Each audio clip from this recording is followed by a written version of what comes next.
السلام عليكم متابعينا متابعين الصفحة الرسمية محافظة الدقهلية. مركز بيع الخبز في مدينة الشربين.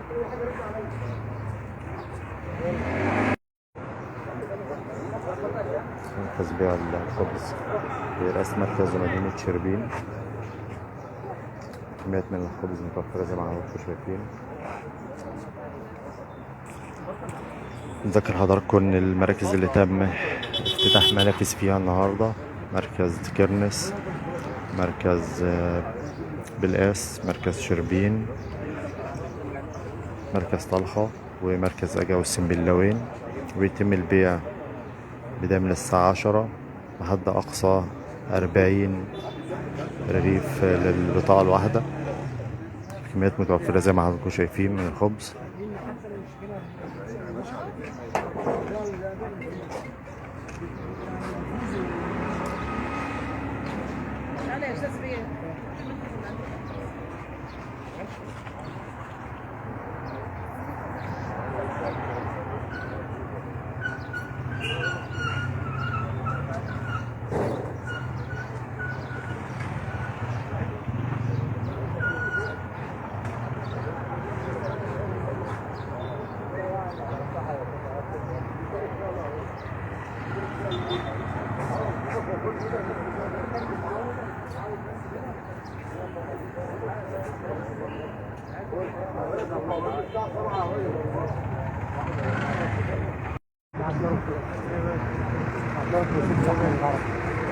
هو الناس لسه ما تعرفش ان هنا منفذ بس.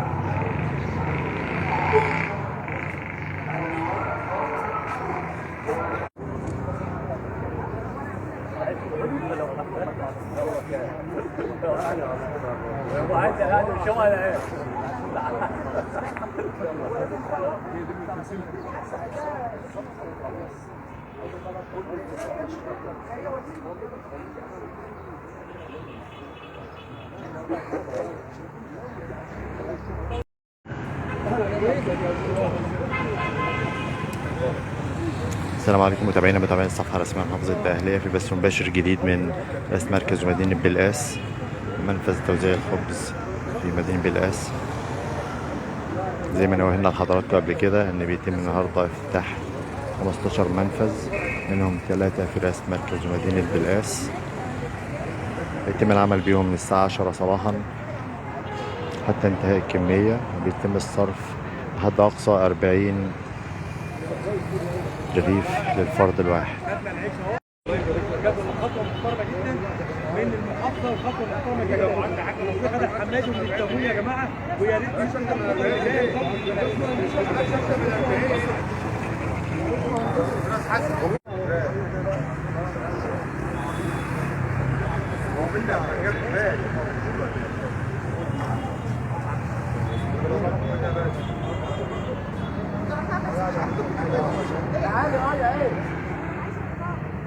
عاوزين البطاقة. البطاقة بيبدأ من الساعة 9. تعالى يا ابو احمد اضرب اللي انت عاوزه.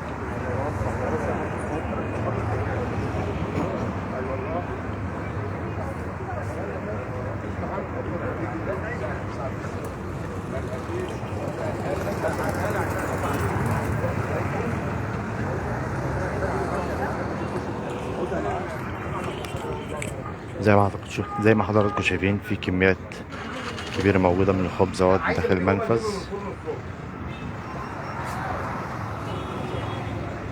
ده أحد المنافذ اللي تم افتتاحها في مركز بالقاس.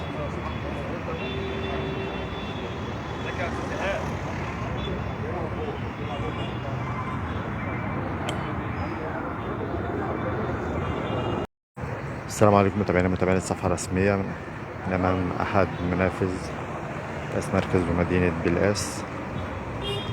المنفذ تم إنشاؤه بجوار مساكن المرور، شارع مجلس المدينة زي ما حضراتكم شايفين. يتوفر كميات كبيرة من الخبز.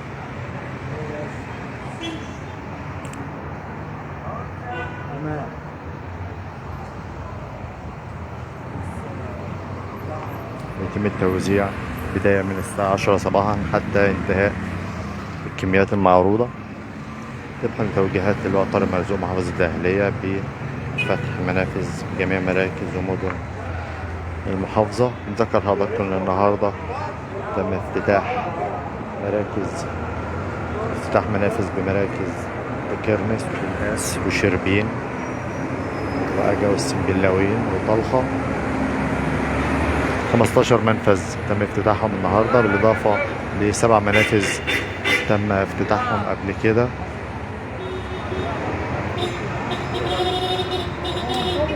يتم الصرف من خلال البطاقة التموينية بحد أقصى 40 رغيف للبطاقة الواحدة. الكميات متوفرة في المنافذ زي ما حضراتكم شايفين بالشكل دوت. طبعا الخبز متوفر حتى انتهاء الكميات المعروضة.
السلام عليكم متابعينا الصفحة الرسمية لمحافظة الدقهلية من رئاسة مركز مدينة المنزلة. يتم حاليا توزيع الخبز زي ما انتم شايفين، ده المنفذ اللي تم افتتاحه.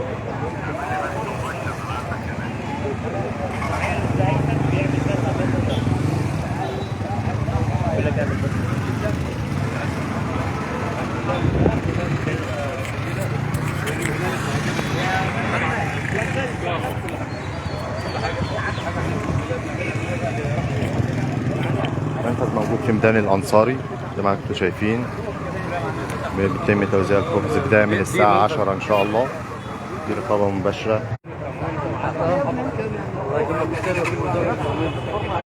رغيف يوميا يتم توزيعها على المواطنين حتى نفاذ الكمية للبطاقة التموينية حد أقصى 40 رغيف لكل فرد.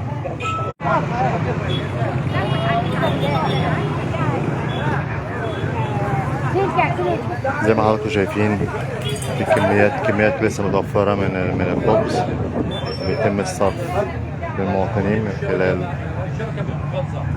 بطاقة التموين.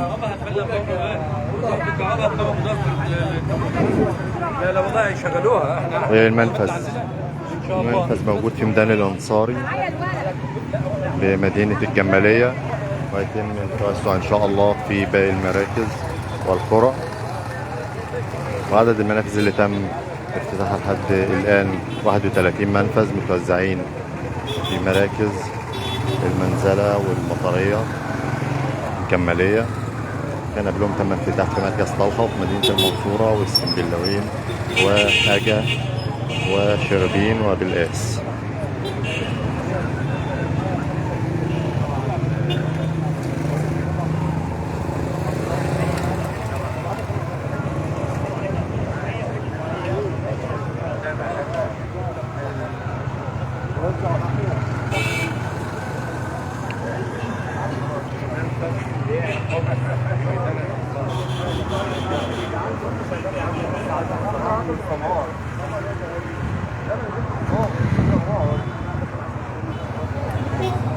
الخبز متوفر حاليا زي ما حضراتكم شفتوا في المنفذ.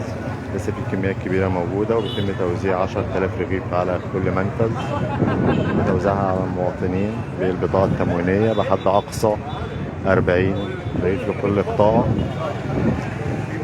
قطاعة واحدة لكل فرد.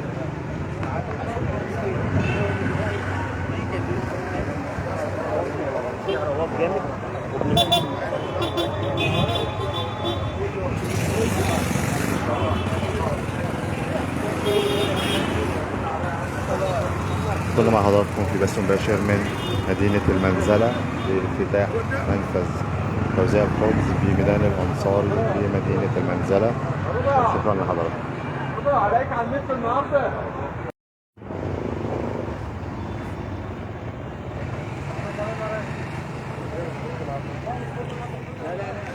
السلام عليكم متابعين الصفحة الرسمية لمحافظة الدقهلية من رئيس مركز ومدينة المطرية. يتم الآن توزيع الخبز، المنفذ اللي تم افتتاحه اليوم بشارع سعد زغلول أمام سور السنترال.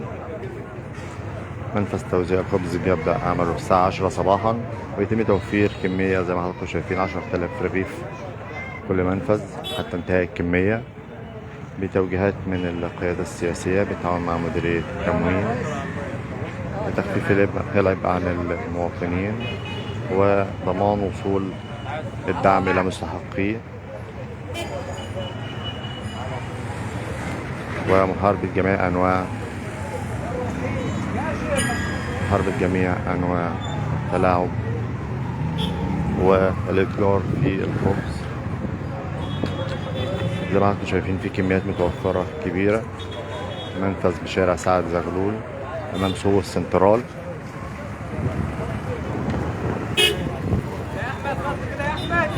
ويتم العمل تحت رقابة مباشرة من رئاسة مركز المدينة ومديرية التموين.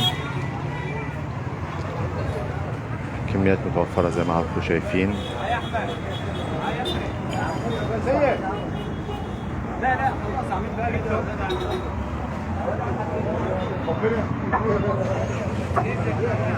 وبنذكر حضراتكم ان النهارده بيتم افتتاح مجموعة من المنافذ بخط الشمال الجمالية والمنزلة والمطرية ضمن مبادرة افتتاح منافذ خبز في مراكز ومدن المحافظة. عدد المنافذ اللي تم افتتاحها لحد دلوقتي 31 منفذ موزعين في مراكز ومدن المحافظة.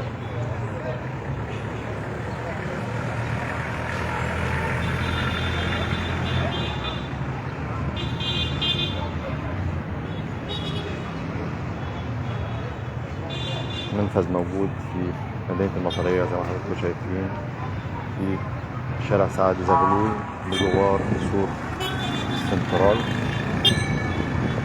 الخبز متوفر من الساعة 10 صباحا، ويتم الصرف لبطاقة واحدة لضمان وصول الدعم لأكبر عدد من المواطنين بحد أقصى 40 رغيف لكل بطاقة تموينية.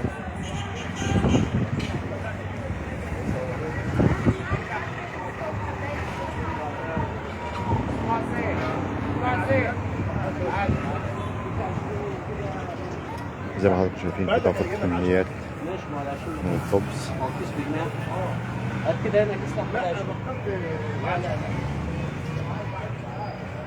الخبز بيتم توزيعه بالبطاقة التموينية.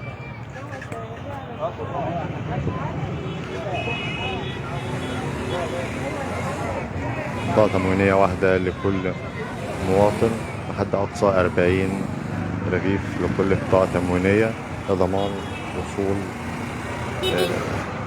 الخبز لأكبر عدد من المواطنين وتوسيع الشريحة التي تستفيد من الدعم.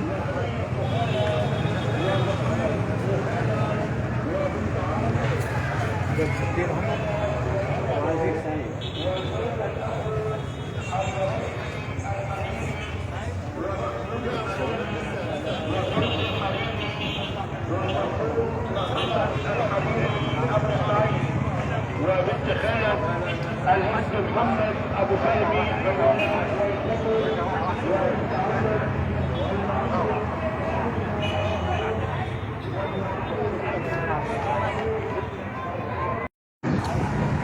كنا مع حضراتكم من أمام منفذ توزيع الخبز بشارع سعد زغلول سور السنترال.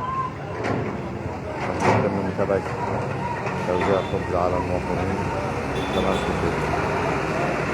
طبعا حضراتكم الخبز متوفر بكميات زي ما انتم شايفين، يمكن بعد دلوقتي 11 وفي كميات كبيرة متوفرة من الخبز زي ما حضراتكم شايفين.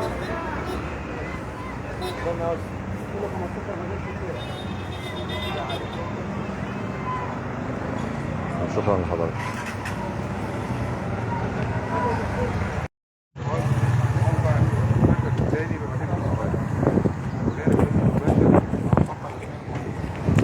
السلام عليكم متابعينا متابعي الصفحة الرسمية لمحافظة الدقهلية.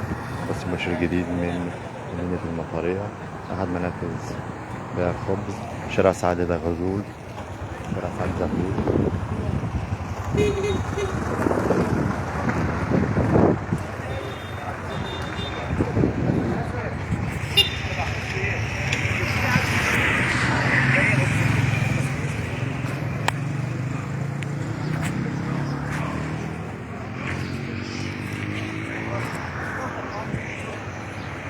منفذ متواجد في شارع سعد زغلول أمام مسجد حيالات الرئيس.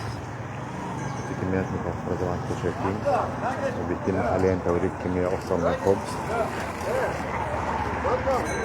خبز متوفر بكميات كبيرة زي ما انتم شايفين. يتم الصرف زي ما قلنا لحضراتكم من خلال البطاقة التموينية. ناخد أقصى بطاقة تموينية واحدة لكل فرد، حد أقصى 40 رغيف لكل بطاقة تموينية لضمان وصول الدعم لأكبر شريحة من المواطنين. الخبز متوفر بكميات كويسة زي ما انتم شايفين. وإن شاء الله يتم تعميم التجربة على كل مراكز ومدن المحافظة. وبنقول لحضراتكم إن تم بالفعل لحد دلوقتي بتاع 31 منفذ بعدد من المراكز والمدن.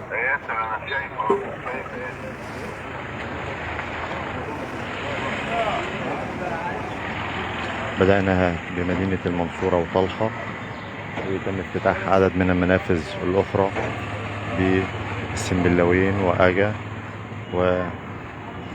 وبالقاس وشربين وتكرنس. والنهارده بيتم افتتاح عدد من المخابز الأخرى في مراكز الشمال،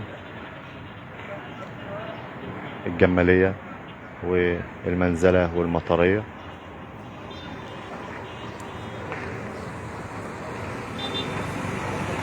العيش متوفر بكميات زي ما قلنا لحضراتكم، وانتم شايفين الكميات المتوفرة.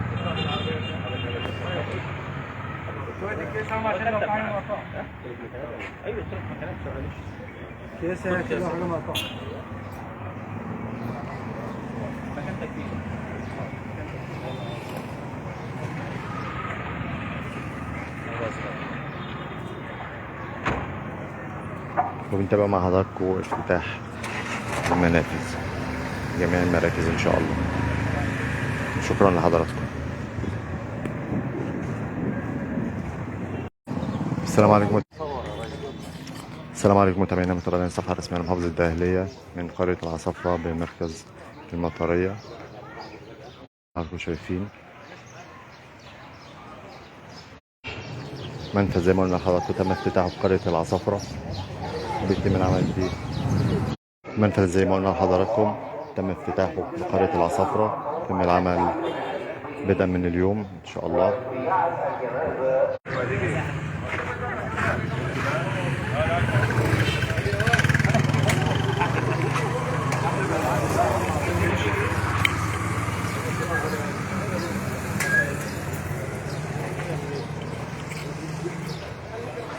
يتم صرف الخبز زي ما حضراتكم شايفين.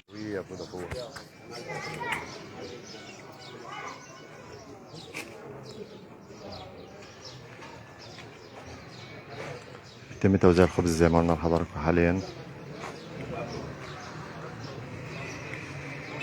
زي ما حضراتكم شايفين هي الساعة 11:30 وفي توافر لكميات كبيرة.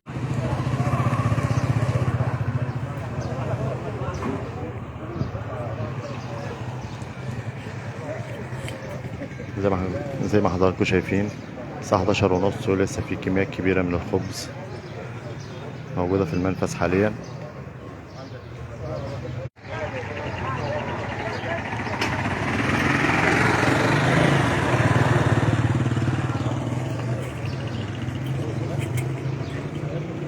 زي ما قلنا لحضراتكم بيتم متابعة عملية توزيع الخبز من خلال رئيس المركز ومندوب من مديرية التموين.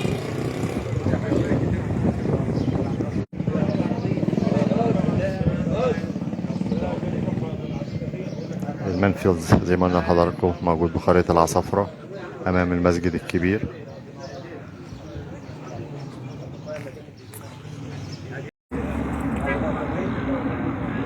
السلام عليكم متابعين الصفحة الرسمية لمحافظة الدقهلية من منفذ بيع الخبز بمدينة النهضة عزبة الصفيح سابقا، بس مباشر جديد. النهاردة بداية التشغيل التجريبي لمنفذ بيع الخبز بمدينة النهضة.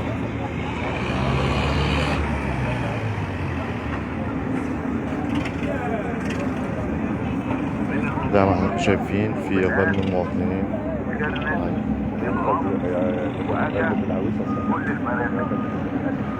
كل ما في حال التنامل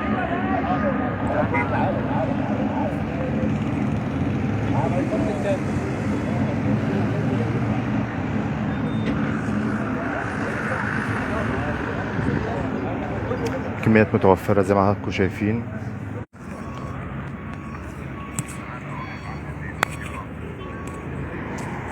النهارده زي ما قلنا لحضراتكم بداية التشغيل التجريبي. منفذ موجود أمام كوبري جديلة مدينة النهضة الصفيح والهويس سابقا.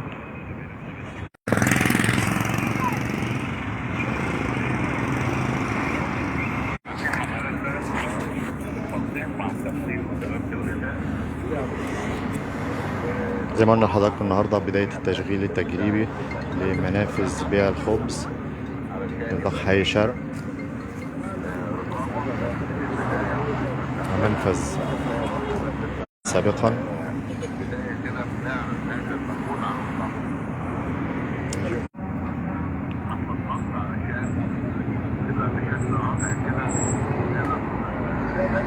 الدقهلية. اتكلمنا عن التجربة وبدايتها. اهلا وسهلا بكم، كل عام وانتم بخير. طبعا طبقا لتوجيهات السيد اللواء طارق مرزوق محافظه الدقهليه ان احنا طبعا كان فكره ان الشكوى بعض المواطنين من عدم تواجد الخبز على فترات طوال اليوم، فتم تنفيذ منافذ لتوزيع الخبز بتبدا من الساعه 10 صباحا، وتم تحديد هي بطاقه واحده للمواطن وحد اقصى 40 رغيف للمواطن. في بعض المناطق بدانا عزبه الصفيح والهويس بمنفذ يخص بالعزبتين منعا للطريق السريع والحفاظا على ارواح المواطنين، ومنفذ في معرض حي شرق، ومنفذ اخر في شارع الجيش بجوار مصر الطيران، ومنفذ اخر في معرض حي غرب، وفي منافذ اخرى هتقام ان شاء الله. وده طبعا سياسه معالي وزير المحافظه سياده الدوله ان احنا توفير وعمل اتاحه مستمره وتوفير الخبز على مدار اليوم لاهالي محافظه الدقهليه. وان شاء الله سيتم تعميم التجربه على جميع المراكز بانشاء منافذ اخرى في كل مركز وكل مجلس مدينه وحي. هننشئ في منافذ لتوزيع الخبز في فترات من بعد الساعه 10 ان شاء الله لتلبيه احتياجات. زي ما حضراتكم شايفين معانا ده منفذ توزيع الخبز بقرية العصافرة بمركز المطرية. الساعة دلوقتي 12 والخبز لسه متوفر بكميات زي ما حضراتكم شايفين. نفذ تم افتتاحه اليوم ويتم العمل به من 10 صباحا حتى انتهاء الكمية. يتم توفير 10,000 رغيف. المنفذ مكانه في قرية العصافرة أمام المسجد الكبير زي ما انتم شايفين. النهارده بيصل عدد المنافذ اللي تم افتتاحها إلى 31 منفذ. بنذكر حضراتكم إن احنا النهارده تم افتتاح منافذ في 3 مراكز: مراكز الشمال، مركز الجمالية، ومركز المنزلة، ومركز المطرية، عشان توصل عدد المنافذ اللي تم افتتاحها لحد دلوقتي إلى 31 منفذ. وإن شاء الله بيتم التوسع في إنشاء المنافذ في جميع مراكز ومدن المحافظة إن شاء الله. شكرا لحضرتك.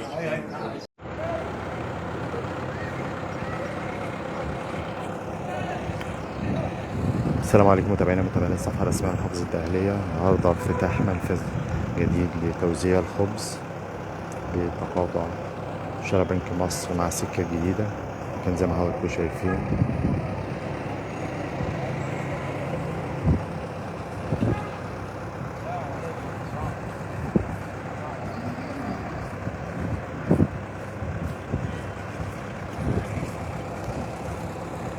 المنفذ اللي تم افتتاحه النهارده لخدمة أهالي شارع بنك مصر والسكة الجديدة وميت حضر والحسينية والسيد عبد القادر. نوجه على حضراتكم إن المنفذ بيبدأ عمله من الساعة 10 صباحا حتى انتهاء الكمية، وبيتم توفير 10,000 رغيف يوميا في جميع منافذ المحافظة. ويصل عدد المنافذ اللي تم افتتاحها إلى الآن 44 منفذ موزعة على مراكز ومدن المحافظة. منافذ متواجدة في حي شرق وفي حي غرب، مركز أجا ومركز السنبلاوين، وفي خط الشمال مراكز الجمالية، منزلة، المطرية، كردي، وفي مراكز شربين وبالقاس. وإن شاء الله يتم تعميم التجربة على جميع مراكز وقرى المحافظة.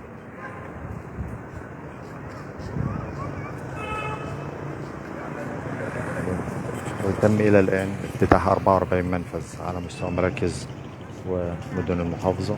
إن شاء الله يتم تعميم التجربة على باقي مراكز ومدن المحافظة.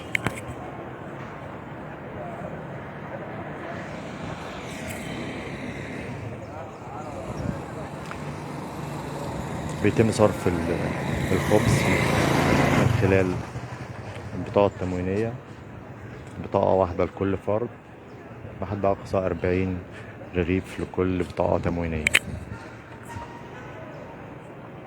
ودي كانت المبادرة اللي بدأتها محافظة الدقهلية بالتعاون مع مديرية التموين لتخفيف العبء عن المواطنين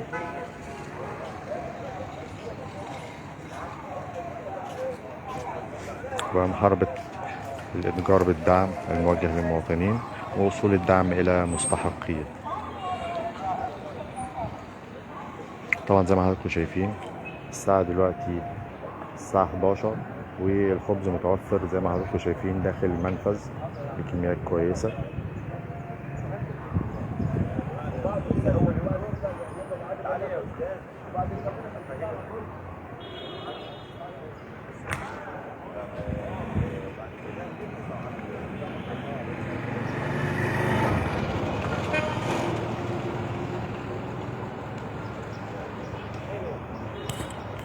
المنفذ زي ما قلنا لحضراتكم في تقاطع شارع بنك مصر مع حسين بيه، وحسين بيه مع السكة الجديدة.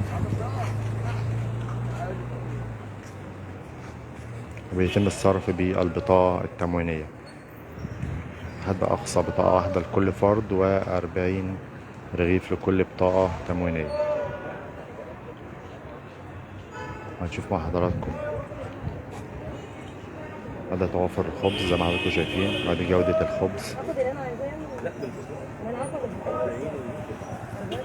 موجود يوميا حتى الجمعة حتى الصبح العيش موجود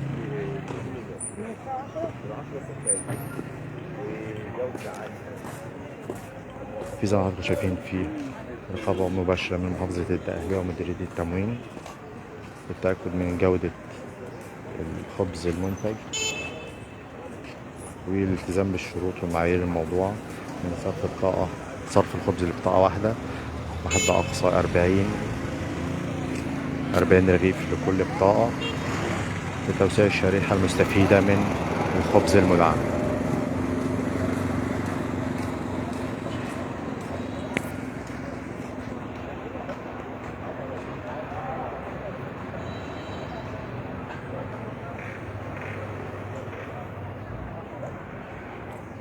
إن شاء الله يتم تعميم التجربة على جميع القرى بإذن الله. وزي ما قلت لحضراتكم إن تم لحد دلوقتي افتتاح 44 منفذ لتوزيع الخبز، وإن شاء الله يتم التعميم على باقي المراكز والقرى إن شاء الله. منفذ زي ما حضراتكم شايفين في تقاطع سيد عبد القادر مع حسين بيه مع بنك مصر مع السكة الجديدة.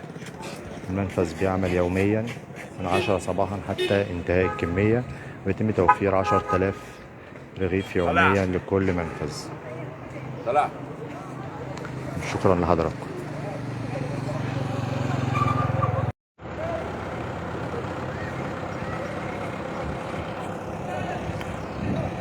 السلام عليكم متابعينا الصفحة الرسمية لمحافظة الدقهلية. النهارده افتتاح منفذ جديد لتوزيع الخبز بتقاطع شارع بنك مصر مع السكة الجديدة. كان زي ما حضراتكم شايفين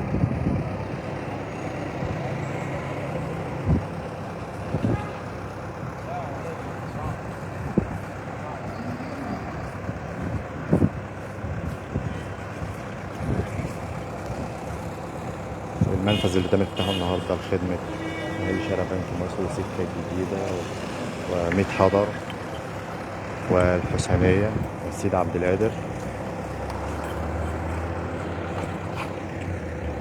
نوجه على حضراتكم إن المنفذ بيبدأ عمله من الساعة 10 صباحا حتى انتهاء الكمية، وبيتم توفير 10,000 رغيف يوميا في جميع منافذ المحافظة. ويصل عدد المنافذ اللي تم افتتاحها إلى الآن 44 منفذ موزعة على مراكز ومدن المحافظة. منافذ متواجدة في حي شرق وفي حي غرب، مركز أجا ومركز السنبلاوين، وفي خط الشمال مراكز الجمالية المطرية كردي، وفي مراكز شربين وبالقاس. وإن شاء الله يتم تعميم التجربة على جميع مراكز وقرى المحافظة.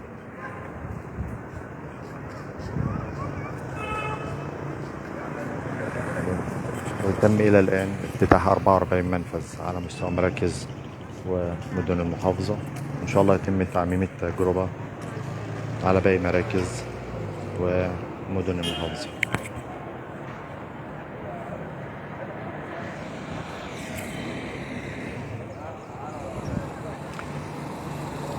بيتم صرف الخبز من خلال البطاقة التموينية، بطاقة واحدة لكل فرد بحد أقصى 40 رغيف لكل بطاقة تموينية. ودي كانت المبادرة اللي بدأتها محافظة الدقهلية بالتعاون مع مديرية التموين لتخفيف العبء عن المواطنين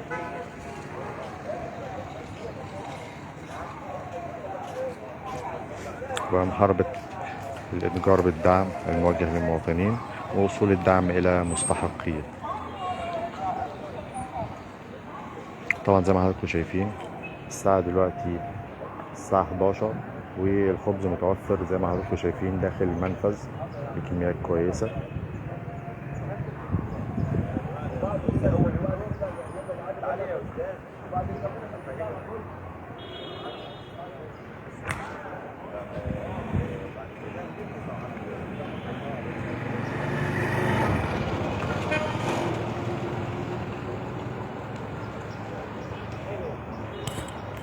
المنفذ زي ما قلنا لحضراتكم في تقاطع شارع بنك مصر مع حسين بيه وحسين بيه مع السكة الجديدة،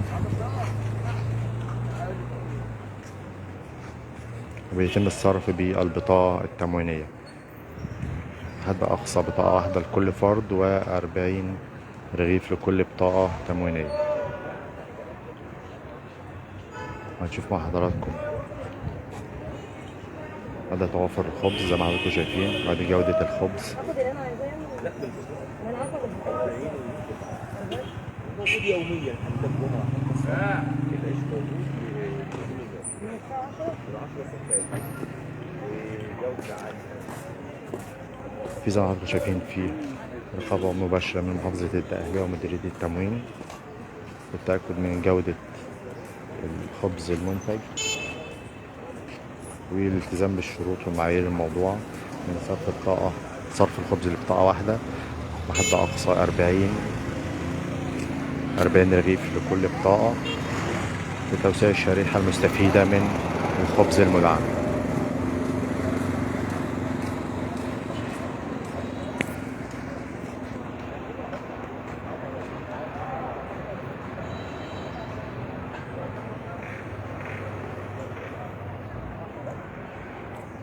إن شاء الله يتم تعميم التجربة على جميع القرى بإذن الله. وزي ما قلت لحضراتكم إن تم لحد دلوقتي افتتاح 44 منفذ لتوزيع الخبز، وإن شاء الله يتم التعميم على باقي المراكز والقرى إن شاء الله. منفذ زي ما حضراتكم شايفين في تقاطع سيد عبد القادر مع حسين بيه مع بنك مصر مع السكة الجديدة. المنفذ بيعمل يوميا من 10 صباحا حتى انتهاء الكمية، ويتم توفير 10,000 رغيف يوميا لكل منفذ. شكرا لحضراتكم.